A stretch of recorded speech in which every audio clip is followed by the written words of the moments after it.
저를 한번 따라해 보시겠습니다. 다음 세대를 세우는 교회. 오늘 다음 세대를 세우는 교회라는 말씀의 제목으로 하나님 말씀을 전할 텐데요.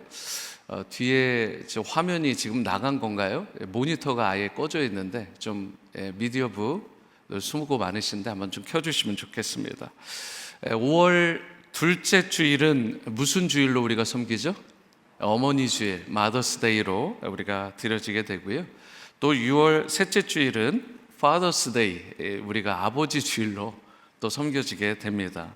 그리고 5월 첫째 주일, 오늘은 Next Generation Day라고 해서 우리가 다음 세대 주일로 기념하여 드리게 됩니다. 오늘의 예배를 통해서 조금 더 다음 세대가 더욱 건강하게 세워지는 우리 교회, 그리고 다음 세대를 건강하게 세우는 일에 귀하게 쓰임받는 여러분과 저로, 우리 모두로 세워지는 이 주일 예배 될 수 있게 되기를 주님의 이름으로 축복합니다. 몇 년 전 미국 퓨 리서치 센터가 OECD 17개국 국가의 성인 약 19,000명을 대상으로 자신의 삶에 가장 중요한 가치가 무엇이냐, 자기의 삶에 있어서 가장 소중한 가치가 무엇이냐, 여기에 대한 질문을 했습니다. 대부분의 나라는 1위로 가족이다 이렇게 이야기를 했습니다. 나에겐 가족이 가장 소중합니다. 대부분의 나라들이 다 그렇게 했어요. 근데 우리나라라고 할 때 이게 참 애매하긴 하더라고요. 어떤 분은 시리즌십이 미국에 있고 궁극적으로 우리는 또 천국에 있으니까. 근데 어쨌든 우리가 태어난 우리나라가 있잖아요. 조국 대한민국. 근데 우리나라는 다른 가치가 우선적으로 나왔어요. 근데 그게 무엇이냐면 재물입니다. 재물, 물질, 돈, 쉽게 얘기하면 삶을 의미 있게 만드는 요소의 1등으로 재물을 꼽은 거예요. 이게 주는 메시지가 굉장히 큰 거죠. 이것이 한국 성인들만의 대답일까? 그래도 그렇게 위안을 삼아보려고 했는데요. 2022년 매일 이코노미가 조사 의뢰한 10대 청소년 경제활동 보고서라는 게 있습니다. 그 인식조사에 따르면 만 13세에서 18세 사이 아이들에게 인생에서 가장 중요한 게 뭐냐, 이 아이들에게도 비슷한 질문을 한 거죠. 그랬더니 4위가 사랑입니다. 대단하지 않아요? 사랑이 중요하답니다. 아이들이 깨어 있어요. 3등이 뭐냐? 우정. 이것도 대단하죠. 아이들의 대답은 참 깊은 것 같아요. 2등이 무엇이냐? 가족이었습니다. 이것도 26%나 돼요. 그런데 1등이 무엇이냐? 30.1%를 차지한 돈이었습니다. 여러분, 이것은 단지 리서치 조사에서만 발견되는 현상이 아니에요. 이게 매주 사실 세상에서만 일어나는 게 아니고요, 교회에서 마주치는 우리 다음 세대 자녀들의 불편한 현주소라는 거예요.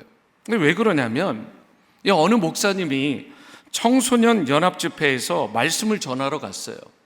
그곳에서 저녁을 먹고는 일어나면서 옆에 있던 아이들에게 이렇게 질문을 했다고 그래요.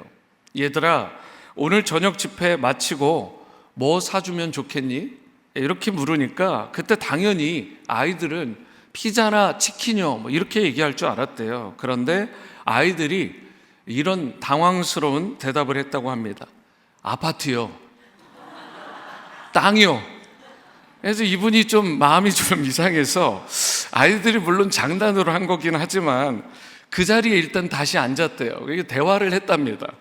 요즘 아이들이 많이 바뀌었구나 이렇게 생각하고 앉아서 대화를 계속 이어가는데 진짜 그렇대요. 아이들의 마음 한켠에 땅만 있으면, 아파트만 있으면 앞으로의 내 미래가 그래도 어느 정도 보장된다, 이런 탄탄할 것 같다는 생각이 크리스천 아이들에게도 있더라는 거예요.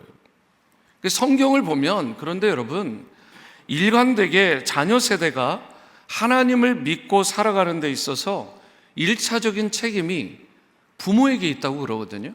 근데 아이들이 이런 대답을 할 때까지 누가 영향을 끼쳤겠어요? 가장 큰 게 부모들 아닐까요? 돈 혹시라도? 여러분, 신명기 31장 13절에 보시면 또 너희가 요단을 건너가서 차지할 땅에 거주할 동안에 이 말씀을 알지 못하는 그들의 자녀에게 듣고 내 하나님 아버지 하나님 여호와 경외하기를 배우게 할지니라, 이렇게 말씀을 했거든요.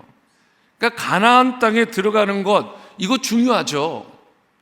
그런데 그거보다 더 중요한 것은 가나안 땅에 들어간 후, 그때도 여전히 하나님을 경외하는 그런 다음 세대들로 이 가나안에 정착할 세대를 세워라. 이것이 하나님이 교훈하시는 중요한 말씀이었다는 거예요. 달리 얘기하면 이렇게 표현할 수 있는 거 아니에요? 좋은 학교에 들어가는 것, 좋은 직장에 들어가는 것, 좋은 배우자와 우리 자녀들 결혼시키는 것, 이것 자체가 목적이 아니라 그거보다 더 중요한 것은 학교에 들어가기도 하고 결혼도 하고 직장을 얻더라도 여전히 그 현장에서 하나님을 경외하는 우리 자녀들로 성장하는 것. 그래서 하나님 경외하기를 여러분과 저와 같은 기성세대가, 부모 세대가 잘 가르치라는 명령을 우리에게 하나님께서 친히 말씀하신 것입니다. 요즘 민수기 말씀으로 우리가 큐티를 하고 있죠. 거기에 등장하는 위대한 지도자 모세가 나오잖아요. 근데 모세라는 인물 뒤에는 목숨을 바쳐가지고 신앙을 지킨 믿음의 어머니 요게벳이 있었던 것입니다. 어둠의 시대였죠. 사사시대. 그때 믿음으로 세상을 밝히고 어떻게든 세상을 거룩하게 만들고자 했던 그 사무엘이라는 인물, 그의 삶에는요 눈물로 기도했던 어머니 한나가 있었다는 거예요. 그 외에 이 인물들만이 아닙니다. 다음 세대들에게 신앙을 전수하는 것은요 하나님의 엄중한 명령이다. 이 사실을 구약 성경에서도 신약 성경에서도 계속해서 밝히고 있다는 것입니다. 이런 면에서 한 사람의 생애, 여러분과 저희의 신앙의 평가는 나 자체로 끝나지 않을 수가 있다는 것입니다. 가정에서 나에게 맡겨주신 자녀들, 교회에서 우리에게 맡겨주신 화면에 나왔던 저 눈에 넣어도 아프지 않을 것 같은 우리 다음 세대 자녀들, 이 아이들을 어떤 모습으로 세워가느냐에 따라서 우리의 신앙이 평가받을 수 있다는 것입니다. 얼마 전 도치맘이라는 이름으로 이슈가 된 개그우먼 이수지 씨가 있었습니다. 그가 찍은 이 해당 영상에서 입은 명품 브랜드 패딩이 있었어요. 아주 고가의 패딩이에요. 그런데 이게 요즘에 중고 매물 사이트에 계속 쏟아지고 있대요. 막 반품을 하고 판매를 하고 있는 거예요. 왜 그러냐면 모두가 같은 명품 패딩을 입고 아이들을 라이딩하면서 약간 혀꼬부라진 말로 하는 그 어느 지역의 어머니들, 이거를 패러디한 내용이니까 본인들이 그 옷을 입는 게 이제 창피해진 거예요. 진짜 다 똑같은 패딩을 입고 있으니까. 그래서 더 이상 그 브랜드 패딩을 못 입겠다. 그래서 당근 마켓 이런 데다 판매를 하는 것이죠. 여러분, 심리학 이론 중에 주어진 개념에 따라서 행동 양식이 정해진다라고 말하는 프라이밍 효과라는 게 있습니다. 그 이론에 따르면 평소에 어떤 개념을 자주 접촉하느냐에 따라서 개인의 가치관이라든가 생각, 그리고 그로 인한 행동과 삶의 모든 태도들이 다 결정이 된다는 거예요. 우리 다음 세대 자녀들이요, 하루에 수도 없이 자주 그 부모의 언어들에 자신의 귀와 자신의 삶이 노출되는 거 아닙니까? 그리고 그 부모가 보여주는 그 행동에 담긴 개념들에 계속 접촉을 하게 되는 거예요. 예를 들어서 도치맘처럼 이 돈이 많아야 행복하다, 공부를 잘해야 돈을 많이 벌 수 있다, 뚱뚱하면 안 되고 쌍꺼풀이 적당히 져야 되고 결혼하면 고생이다, 아이를 낳으면 불행하다, 결혼 자체에 대해서 비관적인 메시지를 주는 그 부모의 메시지가 자녀들에게 주어지게 되면 그게 그대로 아이들에게 인식이 된다는 거예요.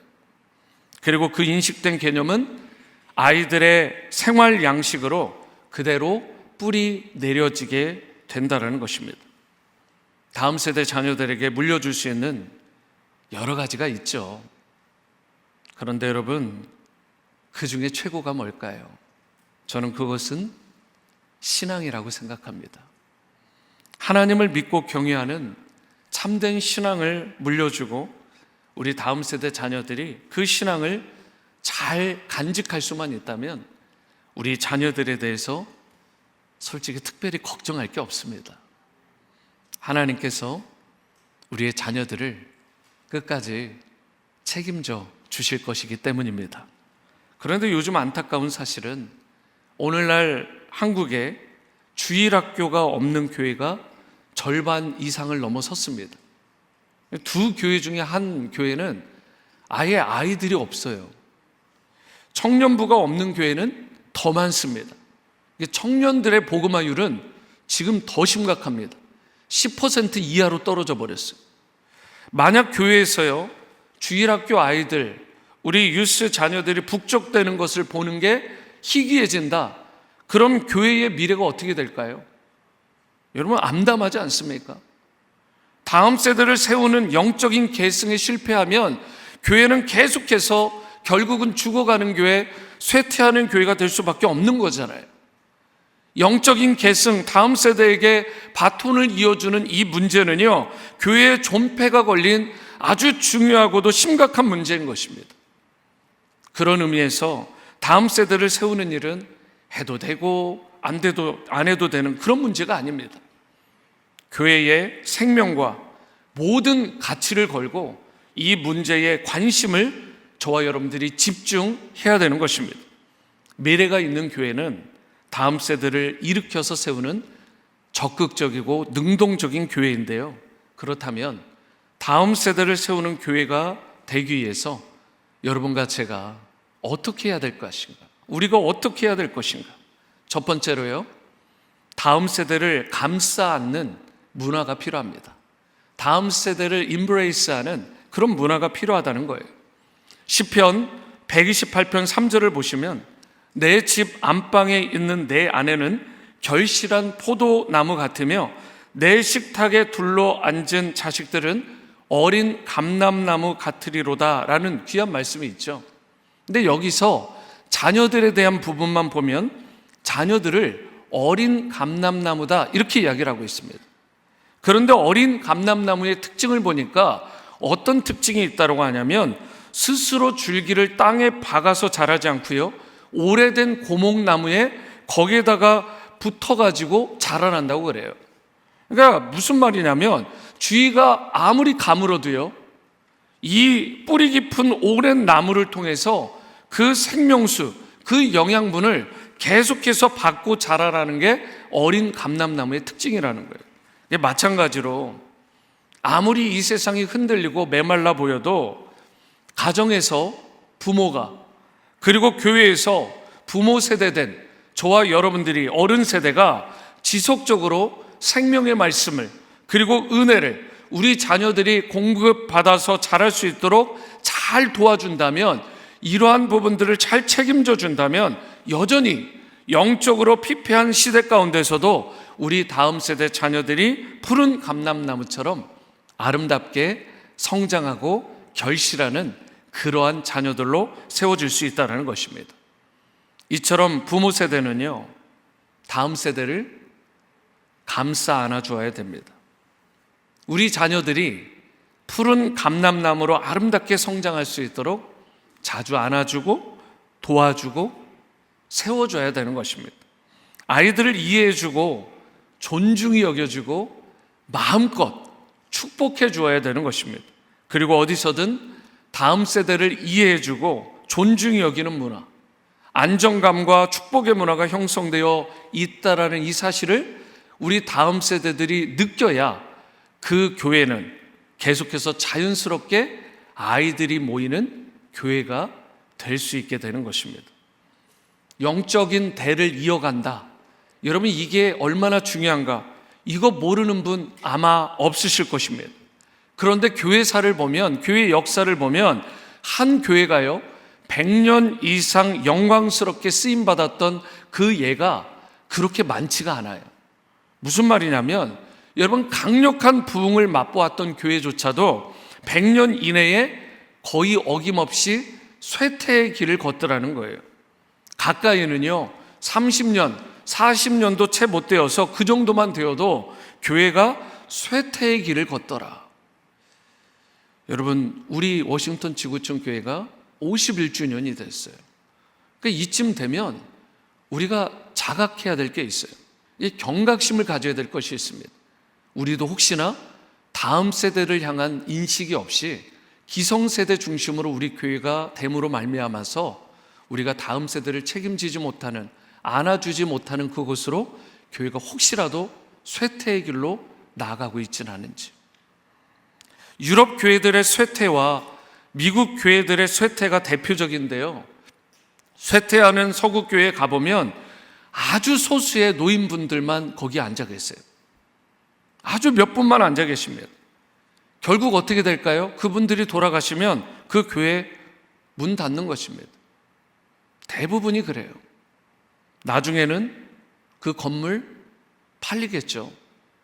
때로는 상가가 되기도 하고 박물관이 되기도 하고.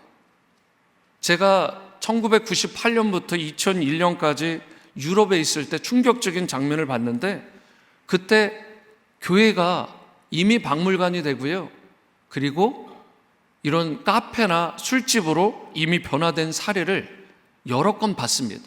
그게 25년 전이에요. 너무 안타깝더라고요. 지금은 더 심각합니다. 여러분, 영적 계승에 실패하게 되면 쇠퇴하는 교회밖에 될 수 없는 것입니다.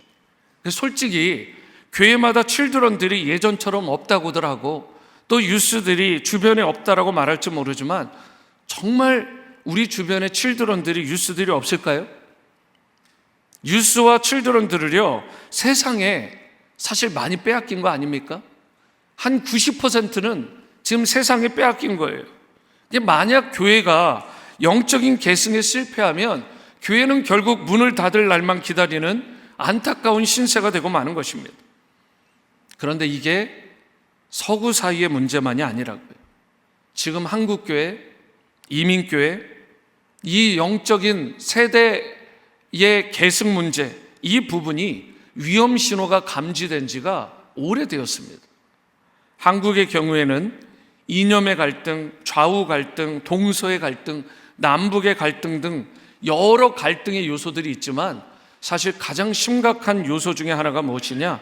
바로 그것을 세대 간의 갈등으로 뽑습니다. 가정 안을 들여다 봐도 아버지와 아들 간의 대화가 많지 않습니다. 이민교회는 좀 낫지만 여러분, 한국교회 부모들도 이래요. 1세대와 2세대의 분리가 생각보다 심각합니다. 소통이 원활하게 이루어지지가 않아요.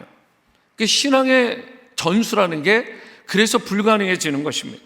오히려 갈등만 증폭이 되는 거예요.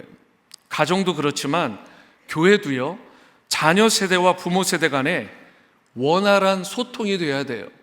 그러니까 나는 소통하는데 라고 말할지 모르지만 아이들의 입장에서 들어봐야죠. 아이들이 느낄 때 정말 어른들이 제대로 우리와 소통하고 있다라고 아이들이 말하고 있느냐는 거예요.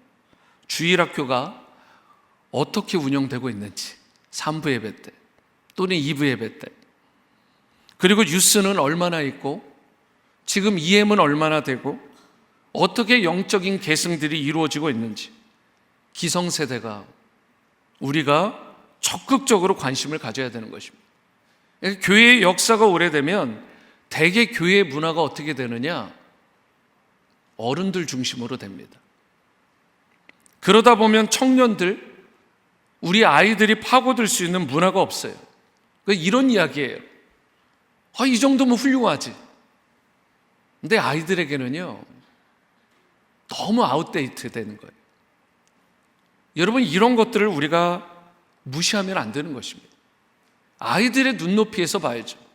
내가 50년 전에, 30년 전에 좋았던 것이 아이들에게 10년이면 강산도 변하는데 지금도 여전히 아이들이 만족할 것이라고 생각하면 오산일 수 있습니다. 여러분, 종종 예배 분위기에서부터 건물의 공간 또 리모델링에 이르기까지 어른 중심의 문화가 될 때가 많아요. 그런데 아이들의 눈높이에 맞게 교회 건물도 활용이 돼야 되고 리모델링도 적극적으로 필요한 것입니다.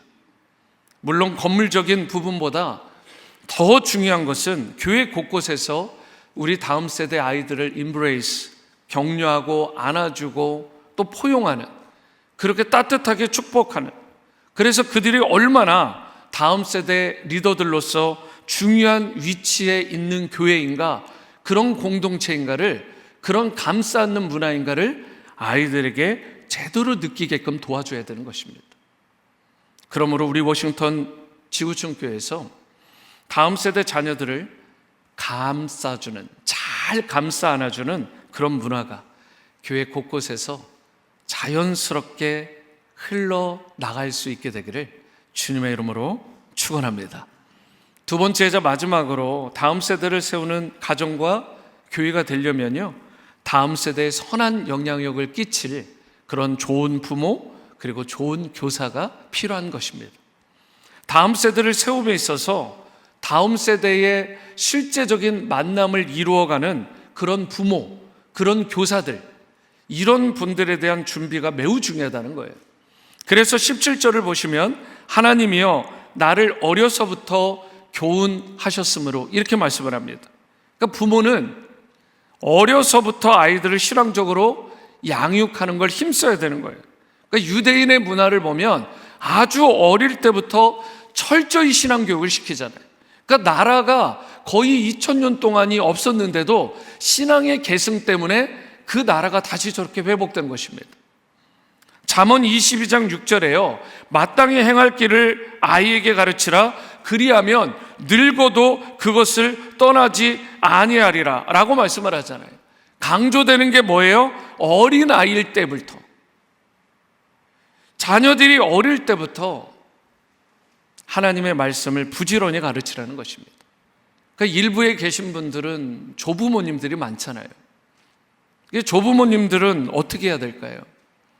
우리의 손주들, 우리의 자녀들을 동시에 끊임없이 하나님의 말씀으로, 사랑으로 양육하는 것을 포기하시면 안 됩니다.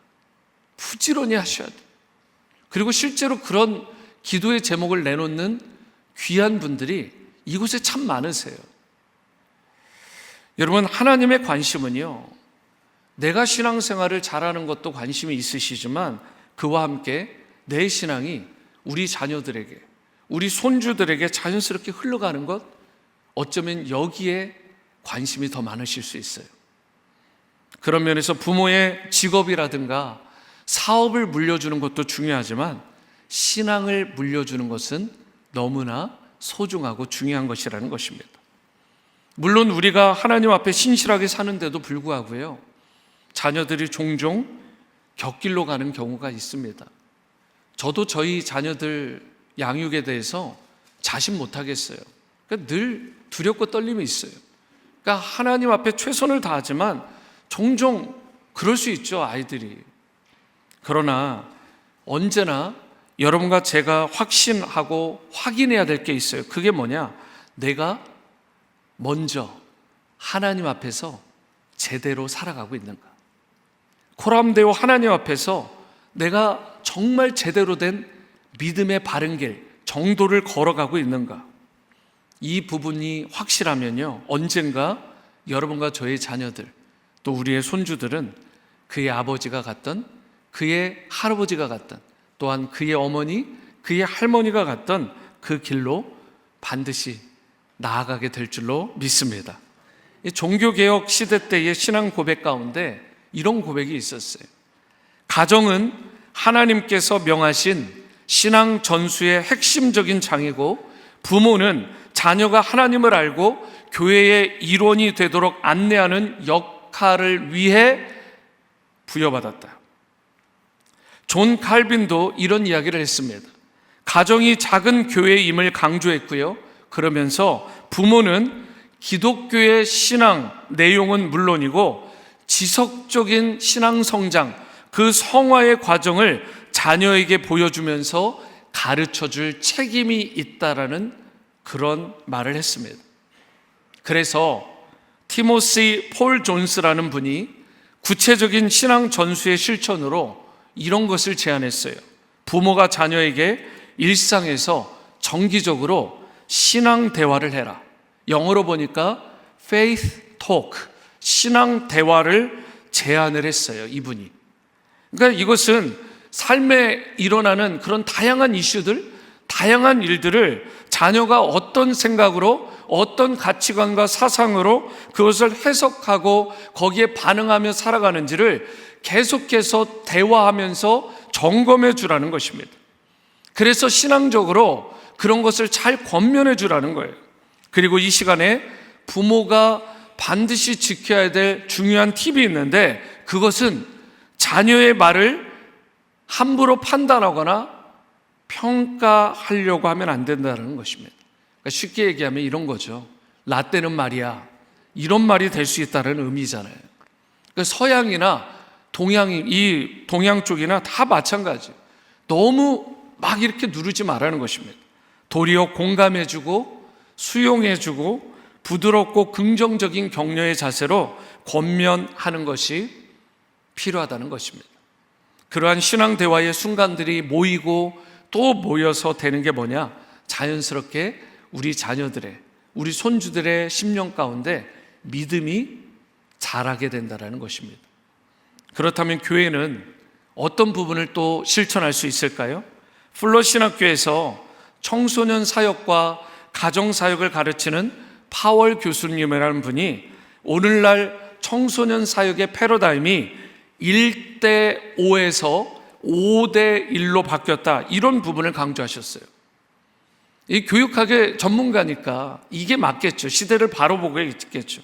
이게 무슨 뜻이냐면, 지금까지는 교회 교육에서 한 명의 능력 있는 교사를 잘 키워내면 그분이 다른 학생 5명을 잘 키울 수 있었다. 그러니까 우리는 교사를 그 아이들 5명에 맞게 그 한 명꼴로 잘 성장을 시켜야 된다, 이런 논리였어요.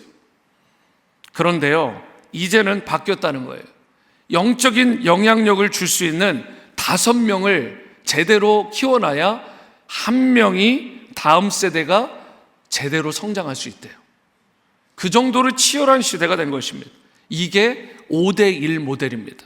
물론 영적인 영향력을 줄 수 있는 여기에는요, 교사만 들어가는 게 아닙니다. 거기에는 교사도 들어가지만 당연히 믿음의 부모님이 들어가고 믿음의 또래 친구들까지 해서 그 한 사람이 신앙의 그러한 건강한 신앙인으로 자라려면, 다음 세대가 자라려면 5명 정도가 주위에 붙어줘야 된다는 거예요. 예수님의 공생의 기간 가운데요, 핵심을 뽑으라면 그것은 사람이었습니다. 예수님은 12명의 제자들을 키워내는 것에 집중하셨죠. 만약 모든 것을 다 갖추어도 사람을 키워내지 않는다? 그러면 아무 소용이 없습니다. 앞으로 우리 교회가 나가야 될 방향도 예수님이 이미 보여주셨고 이미 우리에게 가르쳐 주신 그 방향에 초점을 맞춰야 되는 것입니다.